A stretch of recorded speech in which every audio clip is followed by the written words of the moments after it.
ராவணா பார்வையாளர்கள் அனைவருக்கும் வணக்கம். ரெட்ஃபிக்ஸினுடைய நிறுவனர், ஆசிரியர், மதிப்புக்குரிய ஃபெலிக்ஸ் ஜெரால்டை நம்ம சந்திக்கிறோம். வணக்கம் தோழர். வணக்கம் மேகலவன். முதலாக ராவணா தளத்துக்கே வந்து நேர்காணல் ரொம்ப வரவேற்கக்கூடிய ஒன்று. குறிப்பாக எதுக்கு இதை பேசணும்னா, இன்று நிகழ்கால ஒரு அரசியலை பற்றி உரையாடலுக்கு. அதுக்கு முன்பாக உங்கள் மேலே மகேஷ் என்கிற அந்த தயாரிப்பாளர், திரைப்பட தயாரிப்பாளர், ராவணாவிலையும் பேட்டி கொடுத்துருக்கிறாரு. பேட்டி எடுத்திருக்கோம். அவர் அளவுக்கு மீறி புலம்புறாரு. அவரோட லைஃப்பை வந்து நீங்கள் ஸ்பாயில் பண்ணியிருக்கிறாரு சவுக்கு சங்கர். அதுக்கு நீங்கள் முட்டு கொடுத்துட்டுக்கிறீங்க. மாலதி, நீங்கள் அந்த இன்னொரு தம்பி லியோ எல்லாம் சேர்ந்து முட்டு கொடுத்து அவர் தாங்கிட்டு இருக்கிறீங்க. ஆமாம், நான் வந்து கப்பலில் வந்து வெயிட்டராக தான் இருந்தேன் அப்படின்றாரு. ஆனால் 10 வருஷம் இருந்துக்கிறேன். அங்கெல்லாம் எவ்வளோ சம்பளம், அந்த சம்பளத்தில் சேர்த்து வச்சுருந்து படத்தை எடுக்க வந்தேன். என் பழப்பில் மண்ணள்ளி போட்டுட்டாங்க, என்னை பிளாக்மெயில் பண்ணி எனக்கு அடித்ததெல்லாம் உண்மை தான் அப்படின்னு புலம்பி தீர்க்கிறார். அவர் என்ன நடந்தது உண்மையிலே? அதில் நீங்கள் ஒரே ஒரு பாயிண்ட் மட்டும் கேட்குறேங்க. அவர் 100க்கு ஃபோன் பண்ணார், ஏன் போலீஸ் வரலையா? அவர் சொல்கிறாரு, உடனே உங்களுக்கு சொன்னாரேன்னு தெரியல, அந்த ஆஃபீஸ்லேருந்து சவுக்கு ஆஃபீஸ்லேருந்து அடி வாங்கிட்டு நான் கீழே வந்து 100க்கு ஃபோன் பண்ணேன், போலீஸ் வரல, வெயிட் பண்ணி பார்த்தேன், போலீஸ் வரலன்னு போயிட்டேன் அப்படின்றாரு. 100க்கு ஃபோன் பண்ணால் போலீஸ் வராதா? ரெக்கார்ட் ஆகும், அது ரெக்கார்ட் ஆகும், கட்டாயம் பதிவாகும். எந்த இடத்துல இருக்கீங்கன்னு சொல்லணும். சொன்ன பிறகு நியர்பை போலீஸ் ஸ்டேஷனில் டக்குன்னு வந்துடுவாங்க. இதுவே ஒரு ரெண்டாவது, நம்ம ஒரு ரியல் டைமை இமேஜின் பண்ணிப்போம். நீங்கள் வந்து கெட்டவர்னே வச்சுக்கோங்க, நானே கெட்டவன்னு வச்சுக்கோங்களேன். என் ஆஃபீஸ்க்கு ஒருத்தர் வந்தார்னா அவர் அசிங்கமாக திட்டுறது, ஃபஸ்ட்டு பப்ளிக்கில் அப்படி திட்டுவாங்களா? ரெண்டாவது, எல்லாரும் போட்டு சேர்ந்து அடிப்பாங்களா? அந்த ஆஃபீஸில் யாராவது தடுத்து விட மாட்டாங்க? 1 லட்ச ரூபாய் பிடிங்கப்பானா? மனித இயல்புல ஒரு பத்திரிகை துறை இருக்கிறவங்க நடந்துப்பாங்களா? கார்னர் பண்ணிட்டு இருக்காங்க. இந்த நேரத்துல நம்ம அப்படிலாம் செய்யக்கூடாது. நம்மள முன்வைத்து பார்ப்போமே. நீங்க அது மாதிரி பண்ணுவோம்னா நான் அது மாதிரி பண்ணுவேன். நான் ஆஃபீஸ்க்கு ஒருத்தர் வரேன், பட்டன் அடிச்சு புடுங்கலாம் மாட்டோம். அப்ப அவர் சொல்றது ரொம்ப அம்பாண்டமா இருக்கு. 1. ரெண்டாவது, இந்த பேட்டர்ன் செகண்ட் எஃப்ஐஆர்லையும் பார்க்கலாம். ஒரு 1 லட்ச ரூபாய் அடிச்சு பிடிக்கிட்டாங்க, டிமாண்ட் வந்து 10 லட்ச ரூபாய். செகண்ட் எஃப்ஐஆரில் 1 லட்ச ரூபாய் நான் அட்வான்ஸ் கொடுத்தேன், அது 94,000 ரூபாய் ஜிபே பண்ணேன், டிமாண்ட் வந்து 10 லட்ச ரூபாய். இது என்ன சவுக்கு என்ன பில்லு போட்டு 10 லட்சம்னா வச்சிருப்பாரு எல்லாத்தையும் ஒரே அமௌண்ட்டை கேட்கறதுக்கு? சரி, இவர் கம்ப்ளைண்ட் கொடுத்தது, எஃப்ஐஆர் போட்டது ஜூலை 1ஆம் தேதி. இப்போ 5 மாதத்துக்கு மேலே ஆயிடுச்சு. ஏற்கனவே இந்த கேஸில் அவர்கிட்ட சம்மன் அனுப்பி விசாரணைக்கு வாங்கினா இவர் ரிப்ளையும் ப்ராப்பராக கொடுத்துட்டாரு. இது பொய் கேஸ்ன்னு எல்லாருக்கும் தெரியுங்க. இந்த மனிதர் என்ன பண்ணுறாருன்னா, இதை வாய்ப்பாய் பயன்படுத்தி ஒரு பப்ளிசிட்டி தேடுறாரு. உதயநிதி கூட நான் கிரிக்கெட் ஆடினேன், அந்தளவுக்கு நாங்கள் க்ளோஸ் ஃப்ரெண்டுன்றாரு. இவர் கப்பலில் வேலை செய்கிறாரு, அது க்ரூஸ் ஷிப்பு. இந்தியாவிலேருந்து நிறைய பேர் லக்ஸுரி ஷிப்பு, அதில் நிறைய பேர் போவாங்க. அவங்க கூட, மேடம் நான் வந்து உங்களுக்கு தெரியும் மேடம், நான் ஃபோட்டோ எடுத்துக்கிறேன், அன்பில் மகேஷ் போயிருக்கலாம், நான் ஃபோட்டோ எடுத்துக்கிறேன் சார் அப்படின்னு ஃபோட்டோ எடுத்து அந்த ஃபோட்டோவை மட்டுமே வச்சுட்டு எனக்கு அவரை தெரியும், எனக்கு இவர் தெரியுன்ட்டு. எங்கள் ஆஃபீஸில் எங்கள்கிட்ட ஒரு 5-6 வருஷத்துக்கு முன்னாடி ஒர்க் பண்ண ஒரு ரிப்போர்ட்டர், பேசிக்காக அவன் க்ரைம் பீட் பார்த்துருந்தான். அப்போ வேற ஒரு சேனல்லேருந்து, அதுதான் இங்கே வந்தார். இந்த நேர்காணலில் பார்த்துட்ட பிறகு, சார் இவன் என்கிட்ட 10,000 ரூபாய் ஏமாத்திட்டான் சார். 10,000 ரூபாய் ஏமாத்திட்டான் சார் இவன். இது மியூசிக் வீடியோ எடுக்கிறேன்ட்டு. இவனும் இந்த இவருடைய இன்னொரு இயக்குனர்னு ஒருத்தர் இருக்கார். 2 பேரும் சேர்ந்து எனக்கு குற்றாலெல்லாம் போயிட்டு அது அருமையாக ஷூட் பண்ணலான்னு சொல்லிட்டு 10,000 ரூபாய் ஏமாத்திட்டாங்க சார்ன்னு. இணையா சொல்கிறேன். இன்ஃபேக்ட் நான் வந்து உங்கள் ஆஃபீஸில் வச்சுக்கிட்ட ரீகன்ஃபார்ம் பண்ணினேன். நான் இப்போ தான் நீங்கள் பேசுகிறேன். ஆமாம், என்ன ரவி? நான் ஆமாம் சார், இவன் தான் சார் ஏமாத்தினா. நான் பெரிய அமௌண்ட்டாக இருந்தால் நானே வந்திருப்பேன் சார். ரொம்ப சின்ன அமௌண்ட் மேலே அவனை he is what it is. இப்போ நம்ம வந்து எத்தனை பேர் பார்த்துருக்கோம். ஆனால் இது ஒரு பொருட்டுன்னு இவரை நம்ம பேசுறது இட்ஸ் இல்லை. அவர் சொல்ல வர டிமாண்ட் என்னன்னா, எனக்கு நானே நீங்கள் அந்த நேர்காணல எடிட்ல பார்த்துருப்பீங்க, எடுக்காட்டு கூட நீங்கள் பார்த்துருப்பீங்க. உங்களுக்கு ஒரு புரிதல் வந்துடும். இப்போ பேசும்போதே எப்படிப்பட்ட மனிதர்கள் நம்ம ஜட்ஜ் பண்ண முடியும்ல இளைவன்? ஆமா, இல்லை அவர் என்னன்றாரு, உதயநிதி நானே கேட்கறேன், அவரே எனக்கு தெரியாதுன்னு தான் சொன்னாருன்றதும் பதிவு பண்றாரு. நான் தான் ஞாபகப்படுத்தி. இவர் வந்து அமெரிக்காவில் கொடுக்குற வீடியோல அமெரிக்காவில் ஒரு இன்டர்வியூ கொடுக்குறாரு, அங்க உதயநிதி நானும் கிரிக்கெட் விளையாடுறோம்னாரு. அங்க அந்த பருப்பு வேகம், இங்க வேகாதுல்ல. டீமா அப்போ சின்ன வயசுல டீமா அவர் குரூப்பாக விளையாடும் போது மாறி மாறி விளையாடுக்கிறப்ப ஒரு இதில் ஏதோ கலந்துக்கிட்டு இருப்பாங்க. அதை வச்சு அவர் சொல்றாரு, ஒரே ஏரியா நாங்கள் அப்படிதான் இருந்துகிட்டு இருந்தோம். பிறகு அவர் எந்த அடிப்படையில் பேசுறாரு? எனக்கு இவர்களெல்லாம் இது எதுக்கு நான் சொல்லணும்னா, இந்த பையன் ஏமாந்தான்னு சொல்லணும், இவன்ட்டும் இதே மாதிரி தான் ஏமாத்திருக்காரு. எல்லாத்தையும் ஃபோட்டோலாம் கட்டி நாங்களாம் இவங்களுக்கு க்ளோஸு, நான் எல்லாத்தையும் பண்ணி கொடுத்துறேன். சரி, ஐ டோன்ட் திங்க் இது அவரை பற்றி நம்ம இதுக்கு மேலே பேசுறது. எனக்கு இதில் என்னன்னா, இவர் இந்த மாதிரி ஒரு வழக்கு கொடுக்குறாருன்றப்ப கிட்டத்தட்ட தெரியும் ஒரு கிரைமில் இருக்கிறவங்களுக்கு இது வந்து உண்மைத்தன்மை இருக்குதா, இப்படிலாம் பண்ணுவாங்களா, இப்படிலாம் செய்வாங்களா அப்படின்றதெல்லாம் இருக்குது. இதை தாண்டி தான் அந்த எஃப்ஐஆர் வந்து ஆக்ஷன் எடுக்கிறாங்க. இதில் என்ன ஒரு முக்கோண சர்க்கிளில் இருக்குது. ஏன் காவல்துறை சவுக்கு மேலே இந்த அளவுக்கு ஒரு காவல்துறை மட்டுமே நம்ம பிளேம் பண்ணக்கூடாது. காவல்துறை ஒரு டூல் தான். ஆமாம், அவங்களுக்கு வேற ஏதாவது இன்ஸ்ட்ரக்ஷன், வேற ஏதோ ஒன்று அரசு மேலிடம் என்ன பிரச்சனை அந்த முக்கோண வடிவில் நீங்க எனக்கு கவர்மெண்ட் இது மூணுமே ஒரு பெரிய இது ஓடி இல்லை. எனக்கு சங்கர் அப்படின்றது நான் வந்து முதல் கேஸ் ஒரு 17 எஃப்ஐஆர் நானும் அவரும் நேர்காணல் பண்ணதுக்காக. அதற்கு அடுத்தது இந்த வழக்குகள்லாம் எனக்கு அதுக்கு தொடர்பு கிடையாது. அவருடைய சேனல்ல பேசின வழக்குகள். அதுக்கப்புறம் நானும் சங்கருக்கு அப்புறம் நானும் தோழர் களஞ்சியமும் 2 எஃப்ஐஆர். அதுக்கப்புறம் இப்போ ஒரு தனி எஃப்ஐஆர் தாவேக்கா அந்த இஷ்யூ பேசுனா அது தனி எஃப்ஐஆர். என்ன இப்படி தொடர்ச்சியா எஃப்ஐஆர் வர்றதுக்கு என்ன காரணம்னு நினைக்கிறீங்க? என்ன இன்டாலரன்ஸ் தான். இல்ல பேசுறதுக்கெல்லாம் டாலரன்ஸ் தான். டாலரன்ஸ்ன்றது அதாவது குறிப்பா முதல்வருடைய குடும்பத்தினரையோ குடும்ப ரிலேட்டடாகவோ யாரையும் நம்ம பேசக்கூடாது அப்படின்றது அதுதான் வந்து நான் புரிஞ்சுக்கிறது. எல்லா கேஸுமே அது இப்போ எனக்கு நானும் தொடர் களஞ்சியம் பேசினதும் அது தொடர்பானது தான். அதுக்கு அடுத்தது வந்ததும் ரொம்ப சென்சிட்டிவா இருக்கும்போது வந்தது தான். அப்போ அவர்களை விமர்சனிக்க கூடாது அப்படின்ற மாதிரி தான், அப்படிதான் நான் புரிஞ்சுக்கிறேன். மற்ற சேனல்லாம் விமர்சிக்கிறாங்க, நிறைய விமர்சிக்கிறாங்க. அவங்க மேல விமர்சிக்கிறாங்க, சிஎம் குடும்பத்தை விமர்சிக்கிறாங்க. எந்த சேனல்கள் இப்படி நிறைய இதில் இருக்கிறாங்க. நிறைய சுந்தரராமன் இதிலே பேசியிருக்கிறாரு. தொடர்ச்சியாக ஒரு நிகழ்ச்சி மாதிரி பண்ணோம். ஏன் இவங்களெல்லாம் விட்டுட்டு இவர்களை மட்டும் டார்கெட் பண்ணுறாங்க அப்படின்ற கேள்வி. மேபி எது வந்து பாப்புலர் ஆகுதான்றது அடுத்த கேள்வி. அதை முடக்கணும். பாப்புலரா அந்த நேர்காணல் எந்த அளவுக்கு வெளியில போகுது அப்படின்றது இப்போ அது ஒரு முக்கியமான ரீசனா இருக்கும்னு நினைக்கிறேன். அதுவா இருக்கலாம். அது இப்போ இவர் வைக்கக்கூடிய இந்த மகேஷா அவர் வைக்கக்கூடியது என்னன்னா, 20 ரூபாய் நான் கடன் வாங்கி 20 லட்சம் கடன் வாங்கியிருக்கோம். வட்டி என்ன கழுத்தை பிடிச்சி வட்டி மேலே வட்டி இருந்துட்டு இப்போ என்ன வந்து டிமாண்ட் பண்ணுறாரு கடன் கொடுத்தவர், லாபத்தில் 50-50 கொடுன்னு கேட்குறாரு. நான் எங்கே போவேன்? எனக்கு எல்லாத்துக்கும் காரணம் இந்த சவுக்கு சங்கர் என்னை கெடுத்துட்டார். படம் எடுத்து நான் நல்லபடியாக இப்போ வாங்குறதுக்கு பயப்படுறான். நான் இந்த கவர்மெண்ட்டுக்கு இந்த சொல்கிற மாதிரி இந்த திமுக அந்த குடும்பத்தினுடைய நான் ஏதோ ஒரு வகையில் லிங்க்லாம் இருந்தாக்கா எனக்கு இவ்வளோ சிக்கல் இல்லையே. அவங்களே படத்தை வாங்கி வெளியிட்டு எனக்கு காசு கொடுத்துருவாங்களே. எனக்கு அந்த குடும்பத்துக்கும் தொடர்பே இல்லையே. இப்போ நான் நடுவோட்டில் நிற்கிறேன்னு புலம்பி தள்ளுறாரு. ஒரு தொடர்பும் இல்லை எனக்கு அப்படின்னு. இல்லை, இவ்வளோ பேசுகிறவர் ஏன் இவ்வளோ நாள் அமைதியாக இருந்தார்? அரஸ்ட்டுக்கு அவர் எனக்கு ஃப்ரெண்டு இருந்தார், ஃபேமிலி எனக்கு தெரியுன்றாரு. யாரு? அந்த உதயநிதி ஃப்ரெண்டு, எனக்கு அது ஃபேமிலி இவ்வளோ நாள் இல்லை. இப்போ சவுக்கு சங்கர் அரஸ்ட்டுக்கு முதல் நாள் வரையும் இவர் எங்கே இருந்தார்? இல்லை, கேஸே இவரது தானே. ஆமாம், ரைட்டு. இவரது இல்லை ஃபர்ஸ்ட் அரெஸ்ட் ஆகல, இவரது 2வது தான் அரெஸ்ட் ஆகுது. ஃபார்மல் அரெஸ்ட்ல தான் இவருடைய கேஸ் இருக்குதுன்றார். அதான் ஃபர்ஸ்ட் அரெஸ்ட். இந்த சவுக்கு அரெஸ்ட் பண்ணது இவருடைய எஃப்ஐஆர். அது இன்னொரு கேஸ். செகண்ட் எஃப்ஐஆர் தான்.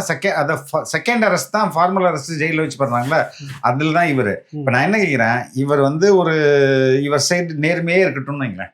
இவர் சொல்றது 100க்கு 100 உண்மையா இருந்தா இவ்வளவு நாள் ஏன் இதை மற்ற மீடியாக்கள்ல சொல்லல? ஜூன் 26 நடந்திருக்கு, 28 29 நடந்திருக்குன்னு வைங்களேன். ஜூலை 1 வந்து எஃப்ஐஆர் போடுறாரு. எஃப்ஐஆர் போட்ட பிறகு ஆக்ஷன் எடுக்கல. இவ்வளவு நாள் 5 மாசத்துக்கு மேல 5 மாசம் ஆயிடுச்சு. ஏன் ஆக்ஷன் எடுக்கல? இப்ப மீடியால அன்னைக்கு பேசிருக்கலாம். இவரு நான் பேசலாம்னு இருக்க மீடியா எல்லாமே சவுக்கு சங்கரும் ஃபெலிக்ஸ் கண்ட்ரோல்ல இருக்குது. அவங்க வந்து அவர் சொல்லலாம், நம்பலாம். நீங்க நம்பலாமா? இல்லங்க, அவர் சொல்லக்கூடிய வார்த்தை அது எப்படி எந்த ரோட்ல போற எந்த மடையனும் நம்ப மாட்டேன்னு எப்படி நம்ம எப்படி கண்ட்ரோல்? நம்மள்ட்ட என்ன இருக்குது? பணம் இருக்குதா? இல்ல விளம்பரம் கொடுத்து கண்ட்ரோல் பண்ண முடியுமா? இல்ல டிஸ்ட்ரிபியூஷன் நம்ம வச்சிருக்கோமா? இல்ல பேப்பர் கொடுக்குறோமா? அரசு தானே அது பண்ண முடியும். அரசு யாரா இவங்க மேல கம்ப்ளைண்ட் சொல்லுவாங்கன்னு இருக்கு. அப்புறம் நேரடியாக அடுத்த நாளே பிரஸ் கிளப்ல பிரஸ் மீட் வச்சு சொல்லிருக்கலாமேங்க. தாராளமா சொல்லி அதை யார் தடுத்து அடிச்சப்ப கட்டாயம் யார் ஒருத்தருமே அடி வாங்கணும் வந்து வெளியில போக சொல்லிருப்பாங்களே. நீ வந்து இவ்வளவு வருந்துறவர் அடுத்த நாளே வந்து பிரஸ் கிளப்ல ஒரு பிரஸ் மீட் வச்சு 100க்கு ஃபோன் பண்ணலாம். உடனே ஸ்டேஷனுக்கு போய் கம்ப்ளைண்ட் கொடுத்துருக்கான், நேர்ல கொடுத்துருக்கலாம். கொடுத்து என் மேல நடவடிக்கை எடுக்கலாம், பிரஸ் மீட் பண்ணிருக்கலாம். அவர் வந்து மாதிரி ஒரு இடம் Saidapet police station, Saidapet government ஹாஸ்பிட்டல்ல போய் அட்மிட் ஆயிருக்காரு. அட்மிட் ஆயினா அவங்க வந்துட்டு பிபி எடுத்துருக்காங்க. Blood pressure. ம். அதை ஒரு போட்டோ எடுத்து பாருங்க, செக் பண்ணி பிபி எடுக்கிறதுல ஒரு செக்கப்பையா சரி. பிபி எடுத்ததை வச்சு நீ வந்திருக்க, உனக்கு ஏதாவது நான் பண்ணணும், பிபி எடுத்துட்டு போறேன் போ அப்படின்னு இருந்திருப்பாங்க. நான் என்ன case, let us be serious. உண்மையான எத்தனையோ நிகழ்வுகள் நம்ம பார்க்குறோம். இந்த ஸ்டேஷன்ல கம்ப்ளைண்ட் கொடுப்பாங்க. நார்மலா நான் சொல்றேன், எப்படி இந்த ஆமா. பெரும்பாலான இது எப்படி அந்த ஸ்டேஷன்ல கம்ப்ளைண்ட் கொடுப்போம், ஆக்ஷன் எடுக்கலையா நேராக கமிஷனர் ஆஃபீஸ் போவாங்க. கமிஷனர் ஆஃபீஸில் கம்ப்ளைண்ட் கொடுத்துட்டு கீழே இருக்க ப்ரெஸ்ஸை பார்த்து மீட் பண்ணி பேசிட்டு வருவாங்க. ம். கரெக்ட். அதுவும் முடியலையா, சென்னை ப்ரெஸ் கிளப்ல அங்கேயும் முடியலன்னா நேராக டிஜிபி ஆஃபீஸ் போங்க. ம். டிஜிபி ஆஃபீஸில் கம்ப்ளைண்ட் கொடுத்தா டிஜிபி ஆஃபீஸ் வாசல்லே ப்ரெஸ்ஸை மீட் பண்ணிட்டு வருவாங்க. ம். அப்படி இல்லை தனியாக ப்ரெஸ் அவங்க அட்வொகேட்டை கூட்டிட்டு ப்ரெஸ் கிளப்ல வச்சு இது மாதிரி அடிச்சிட்டாங்க, இத்தனை இடத்துக்கு போனால் கமிஷனர் ஆஃபீஸ் போனால் கம்ப்ளைண்ட் கொடுத்தா ஒன்று நடவடிக்கை, ஸ்டேஷனுக்கு போனால் கம்ப்ளைண்ட் கொடுத்தா ஒன்று நடவடிக்கை இல்லை, கமிஷனர் ஆஃபீஸ் போனால் கம்ப்ளைண்ட் கொடுத்தா ஒன்று நடவடிக்கை இல்லை, டிஜிபி ஆஃபீஸ்க்கு போனால் கம்ப்ளைண்ட் கொடுத்தா ஒன்று நடவடிக்கை இருக்குல்ல. ப்ரெஸ் கிளப்ல இப்போ மீடியாவுக்கு முன்னாடி என்னுடைய நியாயத்தை கேட்குறேன். இதுதானேங்க பெரும்பாலான உண்மையான பாதிக்கப்பட்டவர் பண்றது. இருக்கும் 5 வருஷம் 5 மாசம் அமைதியா இருந்துட்டு கைதான உடனே பார் வெற்றி அப்படின்னு சொல்லிட்டு வடிவேல் ரேஞ்சில் வந்து நின்றா. இப்ப ஏன் இவர் வழக்கு எடுத்துக்கிட்டாங்க? 5 இது நம்ம தனியா பேசி, இது உங்களுக்கு அதுக்கு சம்மந்தம் இல்லை. 5 மாசம் தாமதமா இருந்துட்டு இப்ப இந்த வழக்கு எடுத்துக்கிட்டு இருக்காங்க. இல்லைங்க, 5 மாதம் தாமதம்ன்றது அந்த ப்ரொசீஜர்ல இவர் கூப்பிட்டு கேட்டிருக்காங்க என்னங்க நடந்ததுன்ட்டு. அப்படி ஒரு நிகழ்வே நடக்கலன்னு இவர் பக்கம் வந்து சொல்லிட்டாரு. எப்படி ப்ரூவ் பண்றது? இன்னைக்கு வந்து அவரை வந்து பல வழக்குகளில் சிக்க வைக்கணும்னு முடிவு பண்ண பிறகு இந்த வழக்கு ஓகே எடுத்துக்கிறாங்க. இது மாதிரி நிறைய வழக்குகள் வரும் இல்லையா? இதோட அலுவலகத்துக்கு கூப்பிடலன்னு சொல்றாங்க, ஆனா நான் போனதுக்கான ஆதாரம் இருக்குது அப்படின்றாரு. அடுத்தது சவுக்கு பேசுனதுக்கான ஆதாரம் ஒன்று இருக்குது, அது முக்கியமான ஒரு சேனல்கிட்ட கொடுக்க போறேன், சேனல்கிட்ட கொடுத்துட்டு அதை வெளியில வரப்போகுது, அவர் என்னை கூப்பிட்டது, நடந்த உரையாடல் வரப்போகுது அப்படின்றாரு. நானும் நீங்களும் எல்லாருமே சார் உங்களை பார்க்கணும் சார், இந்த வீடியோ வந்து ஒரு மிஸ்டேக் வாங்கினா விளக்கம் சொல்ல வருவாங்க சார், ஆஃபீஸ்ல வந்து பேசுங்க சார், அவ்வளவுதானே சொல்லுவோம். அப்படி போன்லயே பேசிட்டு இருப்போமா? இல்ல ஆஃபீஸ் வாங்க, இதை தாண்டி வேற என்ன இருக்குது? இவ்வளவுதான் இருக்கும். புரியுதுங்களா? ஆஃபீஸ் வாங்க பேசலாம், அவ்வளவுதானே. நீங்களும் எத்தனையோ பேர்கிட்ட பேசிருக்கீங்க, நானே எத்தனையோ பேர்கிட்ட பேசியிருப்பேன். நம்மளுக்கு தெரியும் 10 பேர் நம்மளுக்கு ஃபோன் பண்ணாலும் அதில் வந்து 5 பேர் ரெக்கார்ட் பண்ணுவோம்னு நமக்கு தெரியதான் செய்யும். இந்த கான்சியஸ் இல்லாமலாம் நம்ம பேசுவோம். இப்போ அவர் சொல்லக்கூடிய சுத்தி வளைச்சி ஒரே நேரத்தில் என்னுடைய படத்தை இவர்கள் முடக்கி விட்டார்கள். இந்த படத்தை உங்க மேல ஒரு பெரிய கோபம் ஃபெலிக்ஸ் மேல. என்னன்னா என்ன வந்து நான் வந்து பெரிய பட்ஜெட் படம், எங்க சிரிக்காதீங்க, சீரியஸா அவர் சொல்றாரு, நீங்க சிரிக்கிறீங்க. பெரிய பட்ஜெட் படம் போன வாரம் இதே நேரத்துல நான் வந்து சென்னையில இல்ல. சரி, சனிக்கிழமை நான் வந்து என்னுடைய ஊர்ல இருந்தேன். ஒரே பயங்கர மழை வெள்ளம், வயல்லாம் வந்து தண்ணி மூழ்கி போச்சு. சரி என்னடா வழியோ, எனக்கு ரொம்ப மன உளைச்சல். சரி போய் பார்க்கலாம் அப்படின்னா, ஏன்னா இவ்வளவு நாள் மழையில் இந்த ரோடெல்லாம் மண் ரோடு தான், வண்டியெல்லாம் போக முடியாது. சரி கொஞ்சம் காயட்டும், காஞ்ச பிறகு போன வாரம் கொஞ்சம் காஞ்சி இருந்தது போனேன். காலையில் போயிட்டு ட்ரெயினை விட்டு இறங்கி என் வயலுக்கு போய் கூட ரீச் ஆகலை. எனக்கு தகவல் வந்துச்சு, இது மாதிரி எங்கள் ஆஃபீஸில் தான் ஃபோன் பண்ணேன், சவுக்கு அரெஸ்ட் பண்ண போகிறாங்களா சார். அப்படியா, ஐயா நான் இங்கே இருக்கேன் பார்த்தேங்கன்னு சொல்லிட்டு பார்த்துட்டு ஈவினிங் நான் அன்னைக்கு ஈவினிங்கே கிளம்பும்போது மதியானம் 2 மணிக்கு இவர்கிட்டருந்து கால் வருது. கால் வந்து சார் நான் தான் அந்த கம்ப்ளைண்டன் சார், நான் வந்து உங்கள்கிட்ட பேட்டி கொடுக்கணும். இவர் தான் வந்தார். அவரே வராரு? அவர் தான் வர. நான் அவர் யார் வரும்போது எனக்கு சொன்னார், சார் நீங்கள் தாவேக்கால சேர போகிறதா செய்தி வந்து சார், நான் உங்களுக்கு வாழ்த்தெல்லாம் சொன்னேன் சார், நீங்கள் அது இல்லைங்க அது ரூமர்னு நீங்கள் சொன்னீங்க சார். அவர் தான் சார் நானுன்னாரு. எங்க நிறைய பேர் பேசியிருப்பாங்க, இதில் நீங்கள் தானே எப்படிங்க எனக்கு கண்டுபிடிக்க முடியும்? இப்போதாங்க நீங்கள் சொல்கிறீங்க, அது ஆஃபீஸ் வரும்போது இப்போதாங்க சொல்கிறீங்கன்னா, சார் நான் பேசணும் சார். சரி பேசுங்க வாங்க. நீங்கள் வந்து அவரை நான் நல்லா பேச விட்டேன், அவர் என்னென்ன சொல்கிறாரோ சொல்ல வச்சேன். அதுக்கப்புறம் நம்ம கேட்கும்போது அவர் ஊண்டாகிறாருன்னா நம்ம என்ன பண்ண முடியும்? நீங்க வந்து இப்ப நீங்க நானும் நீங்களும் ஆல்மோஸ்ட் சேம் டைம்ல இங்க இருந்திருக்கோம். இது வந்து 25 years 26 years இருக்கும். எத்தனை முறை நம்ம பேசியிருந்திருப்போம்? ஏதாவது ஒரு நியூஸ் இப்ப என் பேர்ல ஒரு அலிகேஷன் வருதுன்னா, நீங்க எனக்கிட்ட கால் பண்ணி என்ன சொல்றாங்களா, என்ன விஷயம் நீங்க கேட்பீங்களா கேட்க மாட்டீங்க? அப்ப நானும் அது மாதிரி விசாரிச்சு தானே வந்திருப்பேன். அப்ப நான் விசாரிச்சது ஒரு பொய் அப்படின்னு நான் சொல்றதுதான் உண்மைன்னா, என்னோட அடிப்படை கேள்வி, நீ எதுக்கு இவ்வளவு நாள் சும்மா இருந்த? எவ்வளவு ஆப்ஷன் இருந்தது உனக்கு? சவுக்கு எதுக்குன்னு நினைச்சா இந்த அரசு வெயிட்டிங். புரியுதுங்களா? நீ உண்மையிலேயே உன்னை அடித்து 1 லட்ச ரூபாய் வாங்கினா அடுத்த நாளே போலீஸார் நடவடிக்கைகள்லாம் கமிஷன் ஆஃபீஸில் போய் கம்ப்ளைண்ட் கொடுத்து ப்ரெஸ்ஸில் சொல்லியிருந்துக்கலாம், ப்ரெஸ் கிளப்பில் ப்ரெஸ் மீட் வச்சுருந்துருக்கலாம், டிஜிபி ஆஃபீஸில் சொல்லியிருக்கலாம். எல்லாத்தையும் விட்டுட்டு அரெஸ்ட் ஆன பிறகு எனக்கே கால் பண்ணி நான் உங்கள்கிட்ட பேசினா ஐ செட் ஓகே ஃபைன் வாங்க நான் வாங்க. அந்த அவருக்கு கடைசி வரை நம்பிக்கையில் நான் இந்த வீடியோ நான் போட மாட்டேன்ட்டு, இது போட்டுருவீங்களா ஏங்க போட்டுருவாங்க, ஏங்க உங்களுக்கு சந்தேகப்பட. அதே மாதிரி அவர்கிட்ட சொன்ன மாதிரி ஒரு பிட்டு கூட நான் எடிட் பண்ணல, அப்படியே போட்டேன். அது அது அவருக்கு நெகட்டிவ் ஆயிடுச்சுன்னா நான் என்ன பண்ண முடியும்? அவர் வந்தது ஒண்ணு நடந்தது ஒண்ணு, புரியுதுங்களா? எல்லாம் அவரை போட்டு திட்டுறாங்க. என்கிட்ட நிறைய பேர் கால் பண்ணி சார் ஏன் சார் உங்க நேரத்தை வேஸ்ட் பண்றீங்க அப்படின்ட்டு. இப்போ இங்கே வந்து நான் எனக்கு இல்லை, வெளியிலேருந்து தம்பி ராகவ் தான் எடுத்துக்காப்புல பேட்டி. சரியான ஆண் மகனாக ஆம்பளையா இருந்தா இந்த பேட்டி அப்படியே நீங்க போடணும் முழுசும் அப்படின்னு தான் சொல்லிட்டு போயிருக்கிறாரு. ஓகே, நான் பார்க்கல, கொஞ்சம் தான் பார்த்தேன். மனநிலையில கொஞ்சம் சிக்கல் பிடிச்சவரா இருப்பாரு. நடிகர் விஜய் 26 அவருக்கு தான் அப்படின்ற மாதிரி தான் வெளியில பரபரப்பா பேசிட்டு இருக்குது. ஃபெலிக்ஸ் வந்து அந்த கட்சியில போறாங்கன்னு பாருங்க, மகேஷ் கூட உங்களுக்கு ஃபோன் பண்ணி வாழ்த்து சொல்லி இருக்கிறாரு. புரியுது இல்லை உங்களுக்கு என்ன நடக்குது? இல்லைங்க, நான் நினைக்கிறேன் 26 is the Vijay has lot of opportunity இருக்குன்னு நான் நம்புகிறேன். காரணம் என்னென்னா, இன்றைக்கி நாங்கள் இன்னும் 2 நாளுக்கு முன்னாடி கூட ஒரு அனலிட்டிக்கல் வீடியோ போட்டோம். அவர்கிட்ட இப்போ ரெஜிஸ்டர்டு ஓட்டர்ஸ் ஒரு சண்டை வந்துச்சுன்னா, அதாவது ஆப் டெவலப்பருக்கு இவங்க ஏதோ 5 கோடி பேசியிருப்பாங்க போல இருக்கு. அதுவே ரொம்ப டூ மச். அந்த பணம் சரியாக போய் சேரலன்னு ஒருத்தர் வந்து என்கிட்ட கம்ப்ளைண்ட் பண்ணாரு. அப்போ அந்த ஆப் பற்றி பேசினாரு. அப்போ வந்து ஒரு 96,000 அப்போவே நாங்கள் சேர்ந்துட்டாங்க சார். நான் சொல்கிறது ஒரு 6 மாதத்துக்கு முன்னாடி. கடைசியாக செக் பண்ணும்போது மோர் தென் 1 crore அங்கே ரெஜிஸ்டர்ட் பண்ணியிருக்காங்க. அது ரெஜிஸ்ட்ரேஷன் ஃபேக்லாம் பண்ண முடியாது. You have to give your voter ID. அந்த ஓட்டர் ஐடியோட நம்பர்ஸ்லாம் போட்டால் தான் அது எடுத்துக்கும். அப்படி இருக்கும்போது 1 கோடி ரெஜிஸ்டர்ட் பீப்புள் இருக்காங்க. அந்த 1 கோடி ரெஜிஸ்டர்ட் வந்து லாஸ்ட் 2 எலெக்ஷனில் போல் ஆன ஓட்டு இருக்குல்ல, அது பர்சன்டேஜ் கம்பேர் பண்ணும்போது அதுவே 22% வந்தது சாலிடாக. இப்போ இருக்கிற ஓட்டு ஆன்டி இன்கம்பன்சி இருக்குது. அதுக்கப்புறம் ஓட்டே போடாத ஒரு கூட்டம் இருக்குல்ல, இந்த கூட்டத்தை கொஞ்சம் உஸ்பேத்தி விட்டா அது வந்து ஒரு ஒரு ஒரு பர்சன்டேஜ் வந்து அங்கே ஆட் ஆகும். ப்ளஸ் இந்த 1 கோடியோட ஒரு 20 லட்சம் எக்ஸ்ட்ரா வந்தால் கூட ஹி வில் வெற்றி வாய்ப்புக்கு அதிகமாக வாய்ப்பு இருக்கு அப்படின்றது தான் நானும் என் நண்பரும் இல்லை பண்ண ஒரு பேசிக்கான ஒரு பகுப்பாய்வுன்னு வைங்களேன். அந்த அடிப்படையில் நான் அப்படி நினைக்கிறேன். 2வது, இது ஒரு காரணி, இது அண்மையில் நாங்கள் பண்ணது. 2வது காரணி மக்கள் திரள் மட்டும் இல்லாமல் அவங்க பண்ணுற ஒரு, இப்போ திமுக அண்மையில் இளைஞரணி மாநாடு நடத்துனாங்க. அதில் யாரோட மிஸ்ஸிங்னா இளைஞர் தான் மிஸ்ஸிங்க. இளைஞரணி மாநாட்டில் இளைஞர்களே காணும், ரொம்ப கம்மி. பெய்டு க்ரௌடாக இருக்குது. அதே மாதிரி தான் அதிமுகவுக்கும் பெய்டு க்ரௌட் தான். அதிமுகவுக்கு ஒரு 90% பெய்டு க்ரௌட், ஒரு 10% இருக்குதுங்க. இங்கே பெய்டு க்ரௌட் மாதிரியே இல்லையே.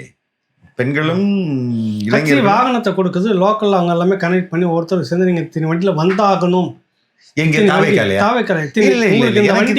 உங்களுக்கு இத்தனை வண்டி வண்டியை பொறுப்பா உங்களுக்கு இத்தனை வண்டி நான் வந்து நீங்க வந்துருங்க. ஒரு சில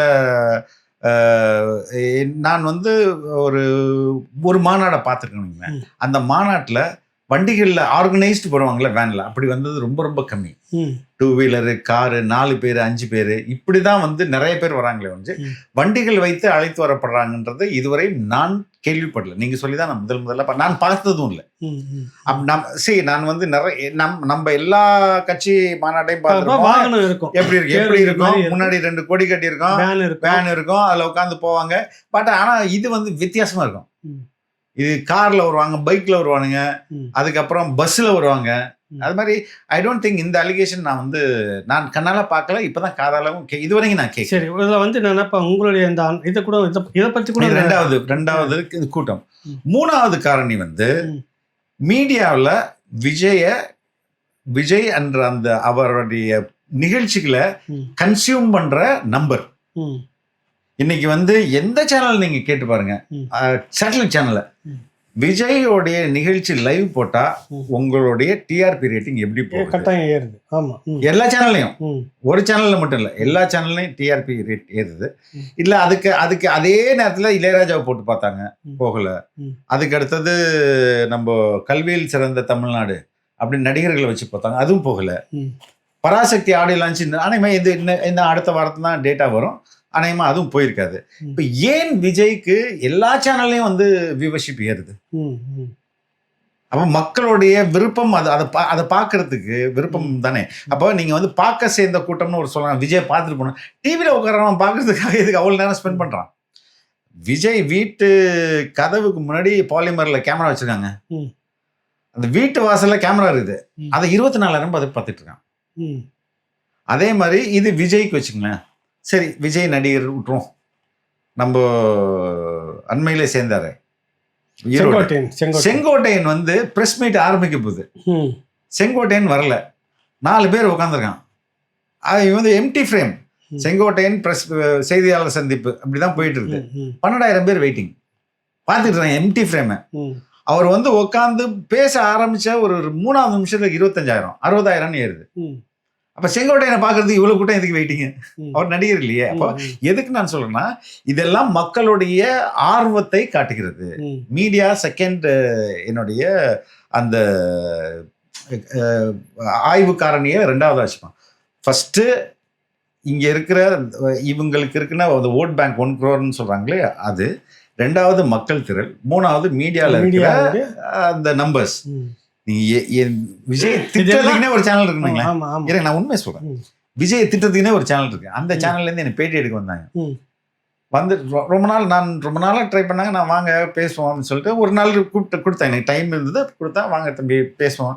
பேசும்போது அவங்கள்ட்ட கேட்குறேன், தம்பி நீங்கள் விஜய் திட்டுற சேனல் தான்? ஆமாம் சார். நீ விஜயை திட்டி போட்டா, விஜயை பற்றி பேசினா உனக்கு வியூவர்ஷிப் ஜாஸ்தி ஆகுதா இல்லையா? உண்மையை சொல்லு, உண்மையை பேசுவோம். ஆமாம் சார், விஜய் பற்றி பேசினா ஆகுது சார். இதுக்கு முன்பு அது மாதிரி இருந்திருக்குதா? இல்லை சார், இப்போ தான் சார் எங்களுக்கு சேனல் வியூவர்ஷிப் அதிகமாக இருக்குது. ஓகே தம்பி, இது அந்த பேட்டி வெளியே வரல, அது வேற விஷயம். அப்போ விஜய் திட்டினாலும் அங்கே காசு மக்கள் பார்க்குறாங்க, விஜய் புகழ்ந்தாலும் பார்க்குறாங்க, விஜய்ன்னு சொன்னாலே பார்க்குறாங்க. இப்போ இது ஒரு டிஃப்ரெண்ட் ஃபினாமினாங்க. ஓகே, இப்போ ஃபெலிக்ஸ், நீங்கள் அவங்களுடைய அனலைஸ் நீங்கள் சொல்கிற அந்த கணிப்பெல்லாம் நான் வந்து ஏற்கிறேன். ஆனால் நீங்களும் சமகாலத்தில் ஒன்றா தான் இருக்கிறோம் ஃபீல்டில். நீங்கள் பிறகு என்டிடியூவில் நீங்கள் வந்து உள்ள என்ட்ரு ஆகுறீங்க. ஆனால் குமுதத்தில் அப்போ இருந்துகிட்டு இருக்கிறோம். அந்த காலத்துலேருந்து நம்ம பார்க்குறோம்.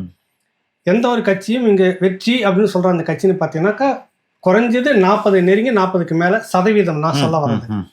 தோல்வின்னு பார்க்குறது 35க்கு மேலே 30க்கு கீழே. அவங்களுக்கும் உங்களுக்கும் ஒரு 3, 4, 5, 6% அதுக்குள்ளே தான் வித்தியாசமாக இருக்கும். 35க்கு மேலே 45க்கு நடுவில் இருக்க இந்த கட்சி தான் அதிகார மையத்துக்கு போகுன்றது நம்ம எல்லாருக்குமே தெரிஞ்ச விஷயம். கரெக்டாக அது கூட்டணியாகவும் தனியாகவும். இப்போ விஜய் வரட்டும், விஜய் வந்தோன்னா அந்த சதவீதம் தனிச்சு இல்லை கூட்டணி நேரம் ஏறிடுவார்னு நினைக்கிறீங்களா? இல்லைங்க, இதை நான் வந்து யூஸ்வலான தேர்தல் மாதிரி நான் பார்க்கல. நான் வந்து எம்ஜிஆருடைய தேர்தலை நான் பார்க்கல. அப்போ ரொம்ப குழந்தையா இருந்திருப்பேன், எனக்கு தெரியாது. அதுக்கப்புறம் நம்ம வந்து ராஜீவ்காந்தி மரணத்தின் போது ஜெயலலிதா ஸ்வீப் பண்ணாங்க. அப்போயும் எனக்கு அரசியல் அவ்வளோ தெரியாது. அதெல்லாம் நான் பிற்காலத்தில் படித்தது தான். அதுக்கப்புறம் ஜெயலலிதா ஃபர்ஸ்ட் டென்யூர் முடிஞ்ச ஆக்கும்போது 1996 அப்போ வந்து தமிழ் மாநில காங்கிரஸ் உருவாது. அப்போ ஒரு ஸ்வீப் நடக்குது. ஓகே, அப்போ வந்து திமுக ஸ்வீப் பண்ணிட்டு வருது. ஐ திங்க் சுரேஷ் ராஜன் தான். Suresh Rajan first time candidate. ஜெயலலிதாவை வீழ்த்திட்டு வர்றாரு. பெரிய யானையின் காதில் பூந்த எறும்பு அப்படின்னு கருணாநிதி அவர் விமர்சிக்கிறாரு. அது மாதிரி ஒரு காலகட்டத்தில் நம்ம இப்போ இருக்கிறோம்னு நினைக்கிறேன். பழைய பர்சன்டேஜ் இருக்குல்ல, அது இங்கே செல்லுபடி ஆகாது. there is a wave which is very silent. சொல்லல, அந்த நான் பழைய பர்சன்டேஜ் இல்ல, இப்போ நம்ம சரி அது மாதிரி ஒரு வேவ் நடக்குது. எந்த அரசியல் களமா இருந்தாலும் கூட நீங்க சொல்லக்கூடிய 91, 96 எம்ஜிஆருடைய காலகட்டம் அதை சீர் பண்ணி மேலே கொண்டுட்டு வர்றதுக்குன்னா அந்த எப்பவுமே திமுக மேலே ஒரு வெறுப்பு இருந்துக்கிட்டே இருக்கும். கருணாநிதியுடைய செயல்பாடு, அடுத்தது அவங்க நடந்துக்கிற அந்த விதம், எல்லாமே ஒரு வெறுப்பு இருந்தது. எம்ஜிஆருக்கு அனுதாபமாக போச்சு. எம்ஜிஆர் திடீர்னு வந்தல. அது வரைக்கும் உங்களுக்கு அந்த கட்சியில தான் ஒரு 18 ஆண்டுகள் 20 ஆண்டுகள் 15 ஆண்டுகள் அவருடைய உழைப்பை போடுறாரு. வெளியில வந்தோடனே கம்யூனிஸ்ட் கட்சி ஆதரவா நிக்குது. ஒரு கட்சி அன்னைக்கு இருந்ததுல பெரிய கட்சி, இன்னைக்கு மாதிரி நிறைய கட்சிலாம் இன்னைக்கு இல்லை. நான் சொல்றது 72 அந்த காலகட்டத்துக்கு பிறகு அது வாய்ப்பா மாறுது. எது எப்படி இருந்தாலும் அந்த 35-40% வாக்கு இப்ப விஜய்க்கு இருக்குதா? அதான் என்னோட கேள்வி. ஸ்ட்ராட்டஜிக்கு இப்ப எந்த விதமா வச்சிருக்கிறவங்க தான் ஜெயிக்கணும், அதிகாரத்துல உட்கார முடியும். நான் எனக்கு தெரிஞ்ச வரையும் ஒரு 140 146 தொகுதிகள்ல 30% 40% வாக்குகள் அவங்கள்ட்ட இருக்குது அப்படின்னு நான் நினைக்கிறேன். நான் சொல்றது அதிகாரத்துக்கு உட்காரதுக்கு ஓவராக தான் இவ்வளோ சதவீதம் நான் கணிச்சது. நீங்களும் பார்த்துருப்பீங்க, இத்தனை தேர்தலை சந்தித்து வந்திருக்கோம். வெற்றி தோல்வி யார் ஒருத்தரோ, அது அதிமுக திமுக அவங்களுக்கு பார்த்தா 40 குறையாம சதவீதம் இருக்கும்.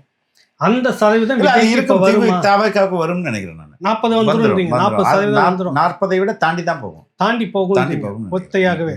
அடுத்தது இன்னொரு காரணம் எனக்கு ஒரு மறுப்பு இருக்குது.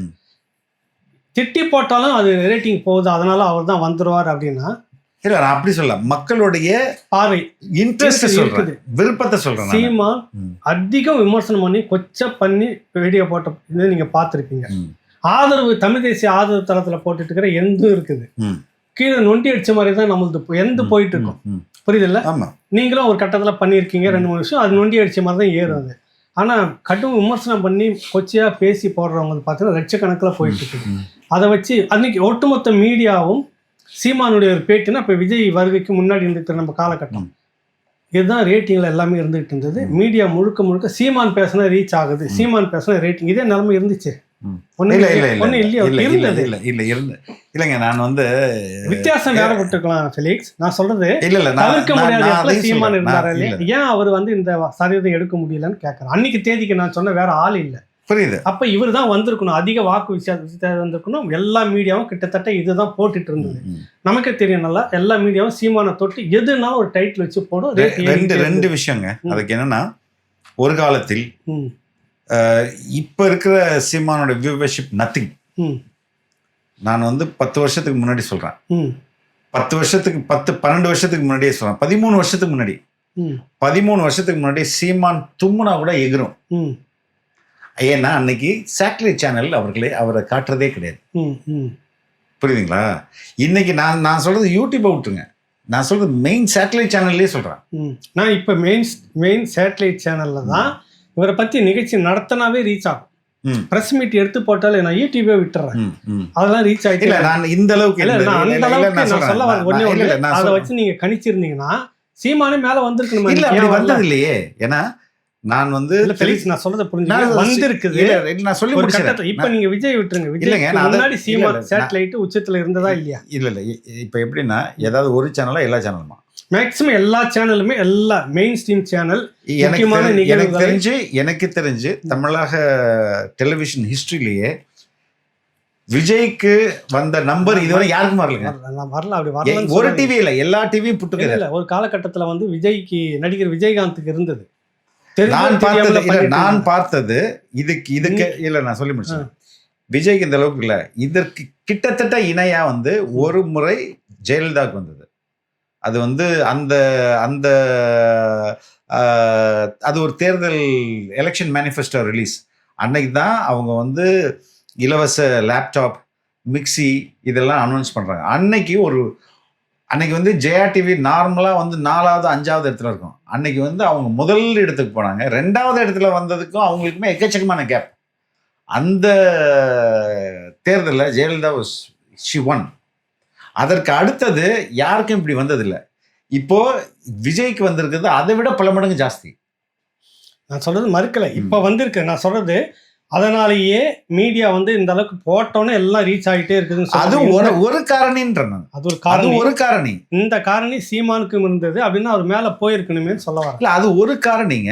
அது இல்லாம மற்ற 2 காரணிகளுக்கு நான் சொன்னேன்ல. சரி, 2026 தேர்தல் வியூகம் கூட்டணி எப்படி இருக்கும், எப்படி நினைக்கிறீங்க? இது எனக்கு தெரிஞ்சு திமுக கூட்டணியிலேருந்து யாரும் விலகி போறது ரொம்ப கடினம். மேபி காங்கிரஸ் போகிறதுக்கான வாய்ப்புகள் இருக்கு. ஆனால் என்ன காரணம் இருக்கு. இதுவரையும் எந்த காங்கிரஸ் கட்சியினரும் விஜயை பத்தி தப்பா பேசல, நெகட்டிவா யாருமே பேசல. எல்லாரும் எங்களுக்கு நட்பு சக்தின்றாங்க, எங்களுக்கு தெரிஞ்சவர்ன்றாங்க. முன்னாடியே யூத் காங்கிரஸ்க்கு அவர் வந்திருக்கணும், அவருக்கு ராகுல் காந்தி நண்பர், அப்படி இப்படின்னு பேசிட்டாங்க. யாருமே காங்கிரஸ் வந்து விஜயை எதிர்க்கல. ஆனா திருமாவளவன் எதிர்த்துட்டாரு. அதுக்கு அடுத்தது வந்து மார்க்சிஸ்ட் கட்சிகள் வைகோ இவங்க வந்து திமுக கூட்டணிக்குள்ள காங்கிரஸ் வந்து மேபி காங்கிரஸ் என்ற கட்சி அங்க போகலாம். அதை திமுக கூட விரும்பலாம். ஏன்னா பாமக உள்ள கூட்டு வரலாம், இந்த பக்கம் தேமுதிக இருக்குது அவங்கள உள்ள கூட்டு வரலாம், நம்பர் அதிகரிக்கலாம் அப்படின்றதுக்கும், ஏன்னா திருமாவுக்கும் கம்யூனிஸ்டுகளும் கூடுதல் இடத்த கொடுக்கலாம். இது மாதிரியான ஒரு அண்டர்ஸ்டாண்டிங்க்கு காங்கிரஸ் வெளியே போனா திமுக அதை விரும்பலாம்னு நினைக்கிறேன் நான். இப்போ காங்கிரஸை மட்டும்தான் தாவேக்காக இங்க குறி வச்சுட்டு இருக்கு, வேற யாரையும் குறி வைக்கல அவங்க. எனக்கு தெரிஞ்சு அவங்க எப்படியாவது காங்கிரஸை தூக்கிடணும் அப்படின்றதுல அவங்க தெளிவா இருக்காங்க. அதுக்கு எல்லா முயற்சிகளும் எடுத்துக்கிட்டு இருக்காங்க. அதோடைய ஒரு பகுதியாக தான் வந்து பிரவீன் சக்கரவர்த்தியா அவர் வந்து பார்த்துட்டு போனது சந்திச்சாரு. கரெக்ட். அந்த 3% காங்கிரஸ் இருக்கிறது, அவ்வளவுதான் வாக்கு. அது வந்து விஜய்க்கு சேர்ந்து பெரிய அளவில் வந்துடும் நினைக்கிறேன். இல்லைங்க, அது காங்கிரஸ் வந்து வாக்கு மட்டும் இல்ல, வாக்கு வந்து ஒரு நேஷனல் பார்ட்டின்றதுக்காக ஒரு இல்ல செக்குலரிசம்கான அடையாளம் அது இன்னைக்கு இருக்குல்ல. மதச்சார்பின்மைக்கு இன்னைக்கு யார் அடையாளமா இருக்கா? காங்கிரஸ் தான் அடையாளமா இருக்கு. திமுக மதச்சார்பின்மை அடையாளமா அது. அது மதசான்மை அவங்க தான் முதல் இடத்துல இருக்கிறதா சொல்ல வராங்க. எங்க இந்துத்துவத்திலயா? ஆமா, இல்லைங்க, மத சார்பற்றதுக்கு நாங்க தான் அடையாளம். எங்க சிறுபான்மையினருக்கு நாங்க தான்.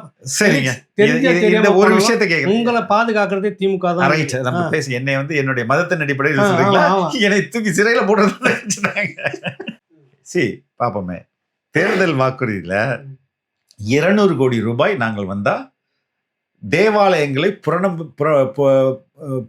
புனரமைப்பதற்காக செலவு பண்ணுவோம் அப்படின்னு சொன்னாங்க. அதுக்கு அடுத்தது இஸ்லாமியர்களுக்கு இந்த ஹஜ் பயணம் ஏதோ ப்ராமிஸ்லாம் பண்ணாங்க. இப்போ என்னுடைய கேள்வி என்ன, அதே மாதிரி இந்து அறநிலையத்துறை பண்ணது கிட்டத்தட்ட 20,000 கோயில்களுக்கு மேல திருப்பணிகள் குடமுழுக்கு, அது மாதிரி 20,000 கோயில்களுக்கு மேல அவங்க வெப்சைட்ல போட்டு கிளியர் கட்டா சொல்லியிருக்காங்க. we accept and we appreciate. அதை நம்ம பாராட்டுவோம். இந்த 200 கோடிக்கு வந்து சர்ச்சுகளை புனரமைப்போன்னு சொல்லியிருப்பாங்களே, எத்தனை சர்ச்சை இவங்க புனரமைச்சிருக்காங்க? ஏன் அதுக்கு பட்டியல் இல்லை? என்னங்க பொசுக்குன்னு இப்படி போட்டு உடைக்கிறீங்க சக்தியை? உண்மையாதாங்க, நாங்க தாங்க உங்களுக்கு பாதுகாப்பு. தேர்தல் வாக்குறுதியில சொன்னீங்கல்ல, அது எங்க? ஏதாவது ஒரு சர்ச்சு அந்த வெப்சைட் மைனாரிட்டி எங்கேயாவது போடணும்ல.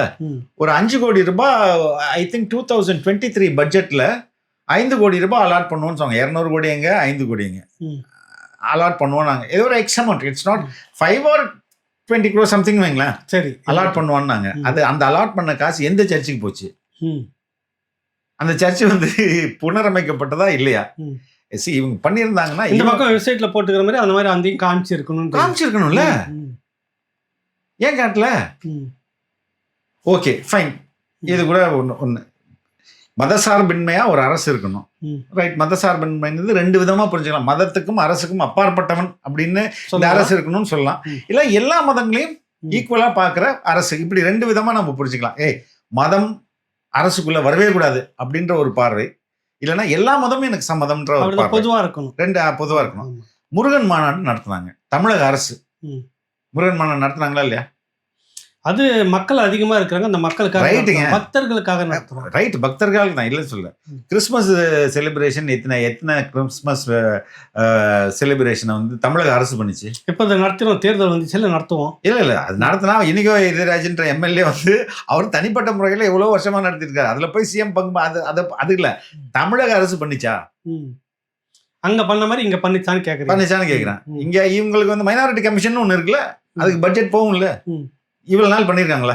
இந்த 5 ஆண்டுகள்ல 4.5 ஆண்டுகள்ல ஏதாவது ஒரு கிறிஸ்துமஸ் திருவிழா அரசு முன்னிட்டு நடச்சா? சரி ஓகே, கிறிஸ்துமஸை விட்டுருங்க, இவங்க தான் உங்களுக்கு எப்படியா இருந்தாலும் ஓட்ட போட்டுருவாங்க, ஏதோ ஒன்று பண்ணிடுவாங்க. சரி, இஸ்லாமியர்களுக்கு ஒரு ரம்ஜான் நோன்பு திறப்பு விழா இருக்குல்ல, ஏதாவது ஒரு திருவிழாவை அரசு பண்ணிருக்கா?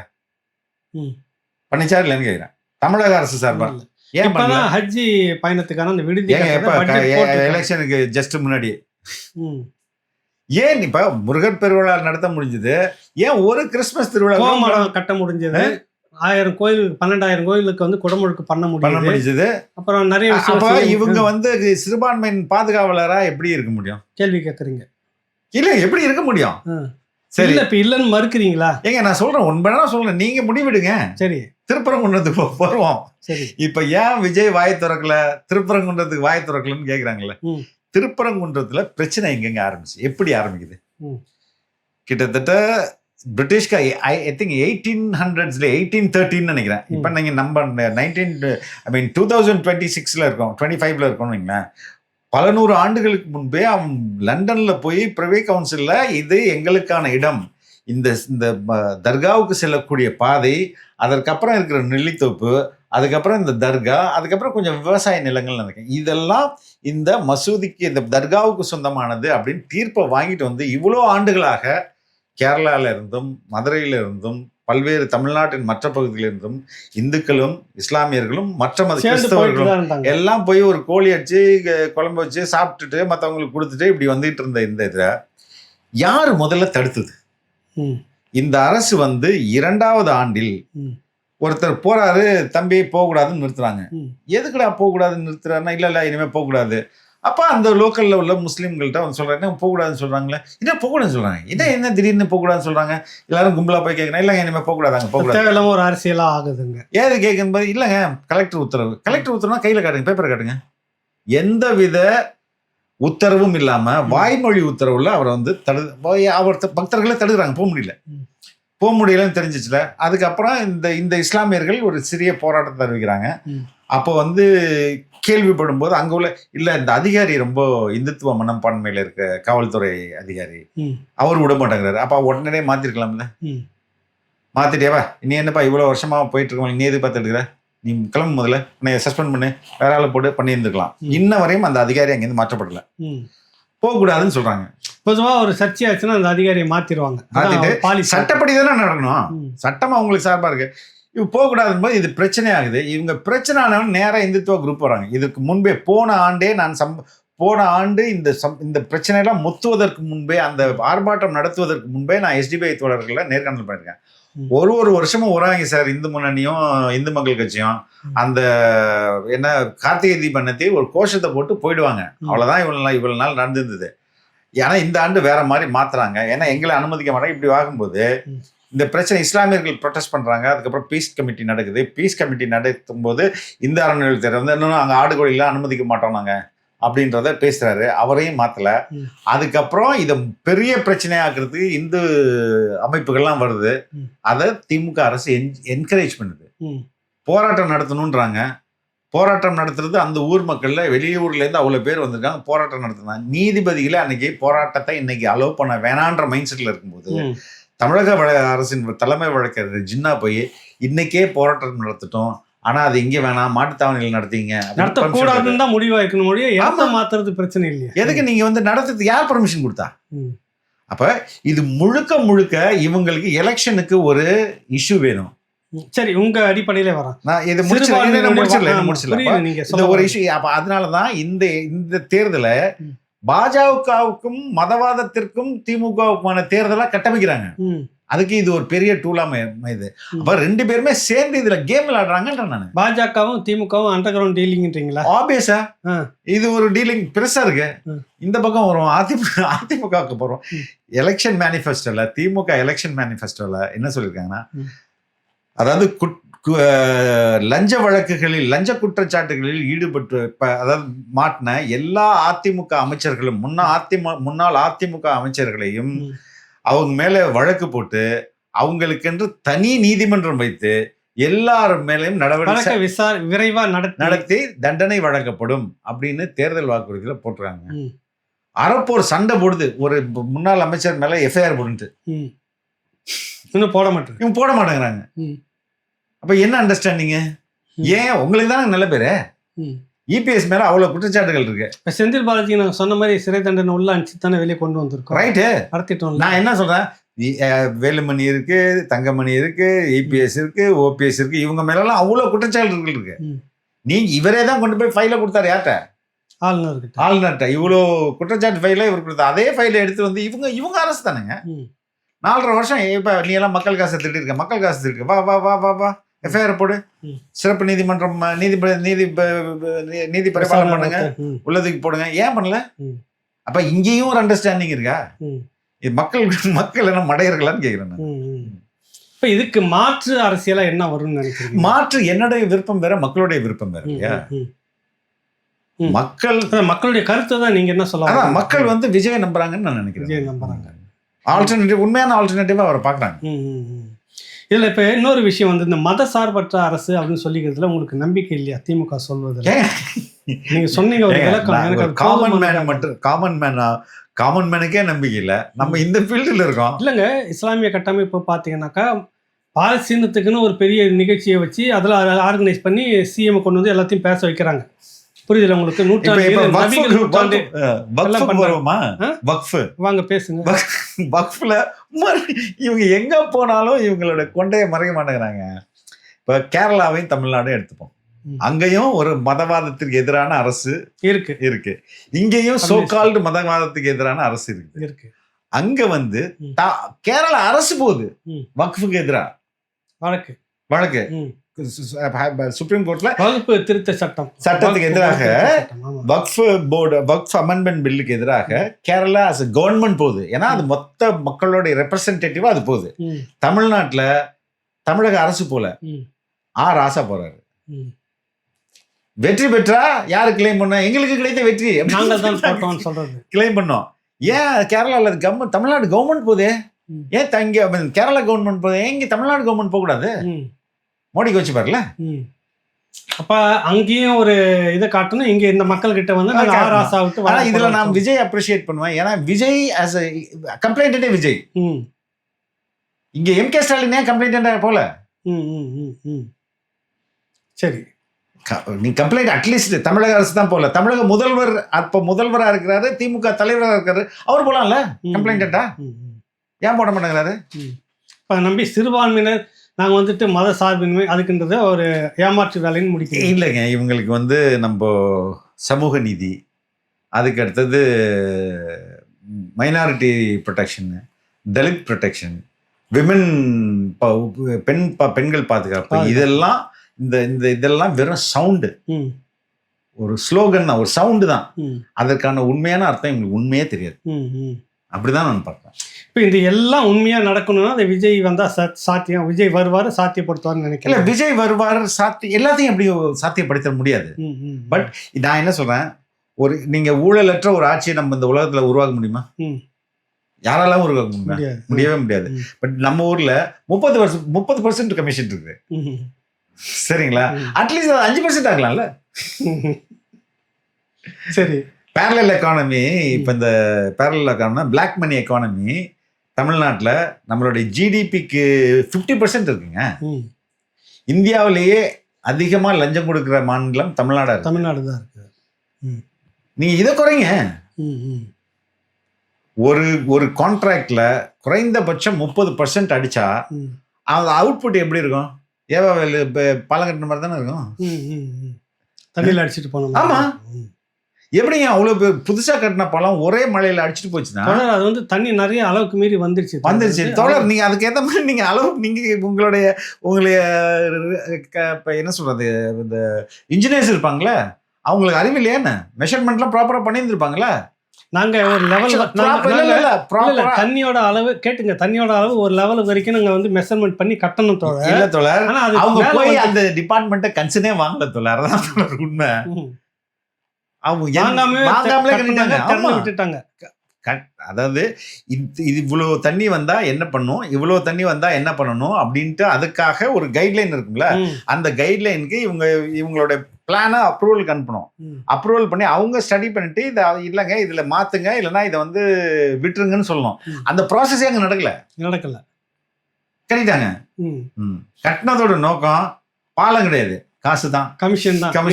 30 உண்மையில இன்னைக்கு வெளிவராத ஒரு தகவல் சொல்றோம், பெருசா இங்க பேசப்படல. உங்களுக்கு நம்ம அருள் ஆறுமுகம் தெரியும்னு நினைக்கிறேன். ஆமா, மேல்மா 8 வழிச்சாலை போராடினாரு. மேல்மாலுக்கு வந்து அவருக்கு குண்டாஸ் போட்டாங்க, இன்னும் ஒரு 10 பேர் மேல குண்டாஸ் போட்டாங்க. அவர் இன்னைக்கு ஜெயிலில் இருக்கிறதுல. ஆமா, திரும்ப இந்த மணல், இந்த இளைஞரணி மாநாட்டுக்கு மணல் தேடி கொண்டு வந்து போட்டு நிறைய இருக்குது, பல கோடி ரூபாய் அது இழப்பு. அதுவும் இல்லாமல் அது நிறைய விதிமுறை மீறல், பர்மிஷனே வாங்கலை, அதுக்காக குரல். இவ்வளோ பெரிய செலிப்ரேஷன் இந்த பக்கம் இளம் பெரியார்லாம் சொல்றாங்க, டேய் ஒரு போராளியை தூக்கி உள்ள போட்டு நீங்க வந்து கொண்டாடிட்டு இருக்கீங்களே, எப்படி இது?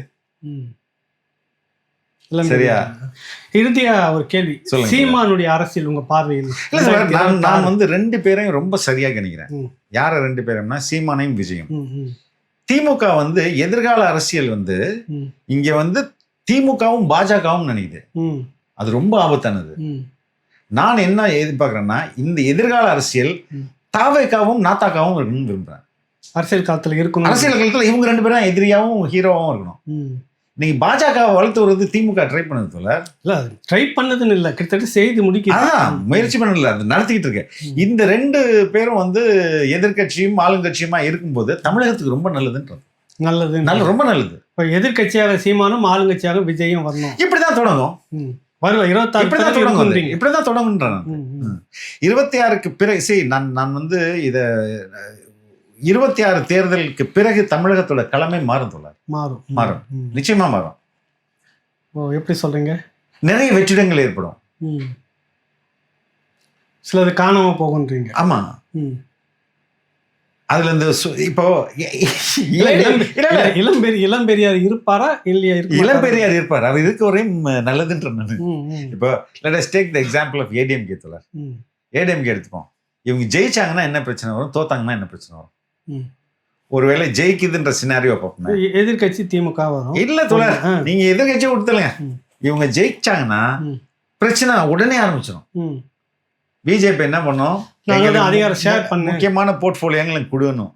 இவர் கொடுக்க முடியாதுன்னு ரைட்டா, நீ ஏசிஎமா இருக்க மாட்டா பாரு, எல்லாரும் வாங்கப்பா ரெசார்ட் போவோம் பண்ணுவாங்க. அப்புறம் அங்க இருந்து கொஞ்சம் பேர் ரெசார்ட் கூட்டு போவாங்க. இது நடக்கும். இந்த ஆட்சியை வந்து இபிஎஸ் தூக்கி வெளில போட்டு இவங்க ஆட்சி கொண்டு வந்துருவாங்க. திட்டம் அப்படி ஒரு வாய்ப்பு இருக்குல்ல. ஆமா, நடக்காதுன்னு நீங்க சொல்ல முடியாது. அது அவங்களுக்கு லட்டு அது. தமிழ்நாட்டுல பாருங்க, நாங்க ஆட்சி அமைச்சிட்டோம்னா they will do all the எவ்வளோ குரூக் வேலை பண்ணாலும் அதை முயற்சி பண்ணுவாங்க. இது அப்பயும் அதிமுக ஆபத்தா?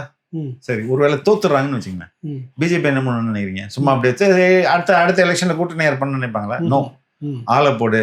யாரெல்லாம் ஏடிஎம்ல ஸ்ட்ராங்கு எல்லாரையும் உருவு. ஒண்ணு காசு கொடுத்து உருவு, இல்லைன்னா கேஸ் கொடுத்து உருவு, எல்லாரையும் தூக்கு அப்படின்ட்டு தங்கமணி, வேலுமணி, விஜயபாஸ்கர், எம்ஆர் விஜயபாஸ்கர், யாரெல்லாம் இங்க கீ ஃபிகரோ இன்க்ளூடிங் நம்ம ஜெயக்குமார், எல்லாரையும் தூக்குறதுக்கு ட்ரை பண்ணும். பாஜக தூக்குறது. அப்படி வரும்போது அந்த கட்சி ஏற்கனவே ஊழலுக்கு எதிராக நாங்கள் நேர்மையாக இந்தியா முழுக்க எங்க மேல ஊழல் வழக்குகள் இல்லை, ஊழலை நாங்கள் ஆதரிக்கவில்லைன்னு மோடியினுடைய அந்த கோஷமும் நம்புறீங்களா என்ன? இல்ல கேளுங்க, அது அடிபட்டுறாதா? நீங்க தான் வாஷிங் மிஷின்ல போட்டு வாஷ் பண்ணி எடுத்துருவாங்களே. ரைட்டுங்களா? எப்ப உண்மையான எதிர்கட்சியாக இங்க வந்து பிஜேபி வந்து வளர்ந்து நிக்கிறதுக்கு ட்ரை பண்ணும். அப்போ ஏடிஎம்கேயோட ஃபியூச்சர் இந்த 26க்கு அப்புறம் மிகப்பெரிய கொள்கை, இதர் வின் ஆர் லாஸ், மிகப்பெரிய கேள்விக்குறியா இருக்கு இல்லையா? அடுத்தது இளம்பெரியார்ட்ட தான் திமுக போகும். ரைட்? இப்ப திமுக இளம்பெரியார்ட்ட போகும்போது திமுக உள்ள 2ஆம் கட்ட தலைவர்கள்லாம் யார்கிட்ட போவாங்க, எப்படி உருவாகுவாங்க, எந்த குடும்பத்திலேருந்து வருவாங்க? அந்த மற்ற கட்சி செகண்ட் கேடர் லீடர் இருக்கிறாங்களா, குறுநில மன்னர்கள்ட்ட தான் வருவாங்க. பொன்முடிக்கிட்ட இருந்து வருவாங்க. அடுத்தது துரைமுருகன் வந்தாச்சு, ஏற்கனவே வேலு வர போறாங்க. இப்ப எல்லாம் அந்தந்த வருவாங்க, வந்தாச்சு. இப்ப இந்த செகண்ட் ஜெனரேஷன் தானே வரும். அப்ப உண்மையான திறமசாலிகள் அங்கிருந்து இல்ல, வாய்ப்பு இல்ல. அப்ப அந்த கட்சி வீக் ஆயிட்டே போகும் இல்லையா? சரி, கட்சி முக்கியம்னா you have to have a leadership strong. Leadership ஸ்ட்ராங்கா இருக்கணும்னா அங்க ஒரு டெமோக்ரஸி இருக்கணும். ரைட்டுங்களா? அப்ப அந்த கட்சி இன்னும் வீக் ஆகி இப்ப குடும்ப கட்சின்ற மாதிரி குடும்பமா சுருங்கி போயிடும். மாதிரி உங்களுக்கு தோணலையா? குடும்ப கட்சி இல்ல, குடும்பமா சுருங்கி போயிடும். ஒரு 10-15 பேரோட சுருங்கி போயிடும். ஏன்னா once they lose the power, that's it. அது இருக்காது. அப்போ இந்த அடிப்படையில் பார்த்தா இப்ப Ramadoss already splitted, Vaiko is almost gone, DMDK gone. அப்போ எதிர்காலத்தில் திருமா, விஜய், சீமான் இவங்க தான் வந்து ஒரு பெரிய ஃபோர்ஸா இருப்பாங்கன்றது நான் நினைக்கிறேன். நல்லது தொடர், ஒரு நேரத்தை ஒதுக்கி இந்த நேர்காணலுக்கு வந்திருக்கீங்க. நன்றி. ரொம்ப நன்றி தொடர். தேங்க்யூ. என்னுடைய நிறுவனமான S health care solution multi speciality physiotherapy clinic Shanthi Colony, Anna Nagar, சென்னையில் 15 வருடங்களுக்கு மேலாக இயங்கி கொண்டு வருது. சென்னையில் பல பகுதியில் எங்களுடைய பிரான்ச்சஸ் இருக்குது. மேலும் இதை தொடர்பு கொள்வதற்கு 9600038046 அப்படிங்கிற எண்ணை தொடர்பு கொள்ளலாம், அல்லது 9150211185 அப்படிங்கிற எண்ணுக்கு தொடர்பு கொள்ளுங்கள். உங்களுடைய ஆலோசனைக்காகவும் அப்பாயின்மெண்ட்டுக்காகவும் இந்த நம்பரில் தொடர்பு கொள்ளலாம். உங்களுடைய சந்தேகங்களுக்கு வாட்ஸ்அப் மூலியமாகவும் எங்களிடத்தை தொடர்பு கொள்ளலாம். உங்களுடைய சந்தேகங்களை நீக்கிறதுக்காகவும் ட்ரீட்மெண்ட் குறித்த தெளிவான விளக்கத்தையும் நான் உங்களுக்கு வாட்ஸ்அப் மூலியமாக சொல்கிறோம். ஆன்லைன் கால்லையும் எங்கள்கிட்ட அப்பாயின்மெண்ட் இருக்குது. நீங்கள் வர முடியாதவங்க அந்த ஆன்லைன் வசதியை பயன்படுத்தி கொள்ளலாம்.